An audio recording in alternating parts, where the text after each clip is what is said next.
When asked about his ultimate goal in a 2009 interview, Vanillaware president George Kamitani said that he'd like to create a game that, and I quote, implements everything I like about video games.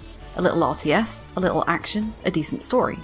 If I can find the perfect mix of every aspect I like and be happy with it all, that would be my ultimate title. 11 years later, this quote sticks out to me after beating Vanillaware's latest game, 13 Sentinels Aegis Rim, a sci-fi inspired visual novel with RTS gameplay and a dense story. A little RTS, a little action, and a decent story, if you will. But even that severely undersells it, because there's really nothing else like 13 Sentinels, an epic that relishes in the everyday and allows its characters time to breathe and reflect. On the surface, the story is about 13 high school students and their everyday lives in 1980s Japan.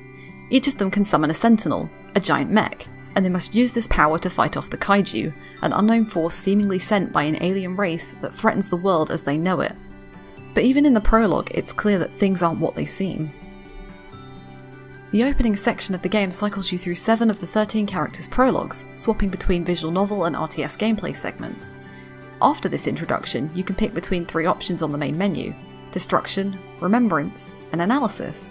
Destruction is where all of the combat takes place, and Analysis is a glossary of terms that are unlocked as you progress through the game, and reading these will help you piece together the overall story.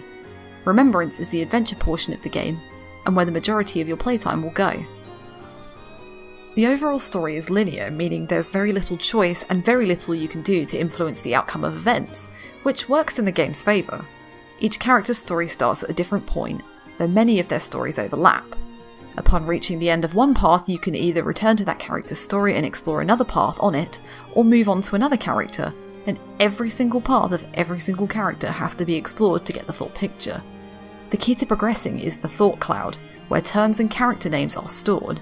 Sometimes you're prompted to use these words in conversation, and other times you need to select each word and listen to your character's inner monologue. Most of these triggers are easy to find, but a few have very short windows to activate, and some require a bit of backtracking to figure out. I loved being able to choose who I wanted to follow or what I wanted to do at will. Occasionally you will hit a lock and need to progress another character's story or go to destruction mode to complete some battles, but the freedom to control the pace and choose what to do next helped me connect the dots more. For instance, if I was intrigued by a character who appeared in another story, I could move on to theirs for a bit to see if and how they tied together. And I think the stories largely tie together well, but I really had to take notice of what was going on, spend time reading through the logs, and rewatch cutscenes in order to fully grasp everything.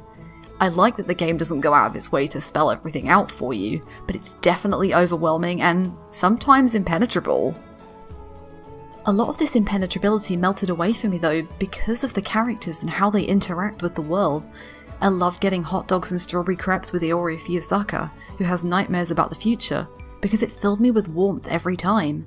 Seeing World War II soldier Keitaro Miura brood over the cityscape of 1985 allowed me to catch my breath. Even though my jaw was on the floor at some of the mind-blowing things that happened, the experiences that stuck with me are the ones where I'm just listening to characters talk about their favourite films or their crushes. The Japanese voice performances are also astounding and make all of these characters seem believable. An English dub will be available as a day one patch when the game launches, and based on the little I've heard of it, it sounds solid. While some stories and characters are so strong, I think they make the weaker ones stand out all the more. Megami Yakushiji is one such casualty. She's a girl tasked by a talking cat to hunt down witches, but her obsession with another protagonist, Juro Karabe, is the focus and soon drowns out the more interesting parts of her tale. Renya Goto's story, perhaps as a consequence of being one of the last character stories you can finish, felt more like exposition than meaningful character development. The content was vital to the overall story, but it was delivered in a boring way. The quieter moments also gave me time to fall in love with Vanillaware's visuals all over again. 13 Sentinels, like their other games, is stunningly beautiful. Big, sprawling cities, apocalyptic wastelands, and futuristic structures aren't things we're used to seeing in the studio's signature style, but coupled with the visual novel approach, it really makes you feel like you're playing a shoujo manga. The glowing sunlight breaking through the wooden beams at Sakura High, or the moon illuminating an apartment room made me feel nostalgic yet wistful for an era I've never lived in and a country I've never visited. Conversely, the muted colour palette of greys and browns while standing over a ruined city left me feeling empty and hopeless. Base Escape, Hitoshi Sakimoto's studio and frequent Vanillaware collaborator, have really outdone themselves in creating such a unique soundscape for each scene too. There are warm and uplifting tracks that accompany the more slice-of-life sections of the game, while gloomier tracks use much crunchier and inorganic electronic sounds to create an unsettling mood. But the multiple battle tracks are where Base Escape truly shines. Heavy synths and electronic music are mixed with rising orchestral themes, motifs, and vocals to create some intense combat music. The variety throughout the game is staggering, and it's quickly becoming one of my all-time favourite soundtracks. Speaking of combat, I wasn't initially sold on the tower defense system when I played the prologue, but after being given the freedom to largely choose when I go fight, it grew on me. You can pick a team of up to 6 Sentinel users to take part in active combat, and the remaining characters will stand guard at the terminal. Your goal is to defend the terminal while wiping out all of the kaiju on the map. In the beginning, these sections did feel a bit mindless, as I could just power my way through fights without healing allies or putting up sentries or mines, but towards the end of the game, the difficulty really ramps up. Some fights have hundreds of different units on screen at once, and you need to actively watch where the enemies will spawn, your party's health, and the terminal's health too. This was a whole other level of overwhelming to me. It's not too hard to pick up on everything eventually, but it definitely takes some time to adjust.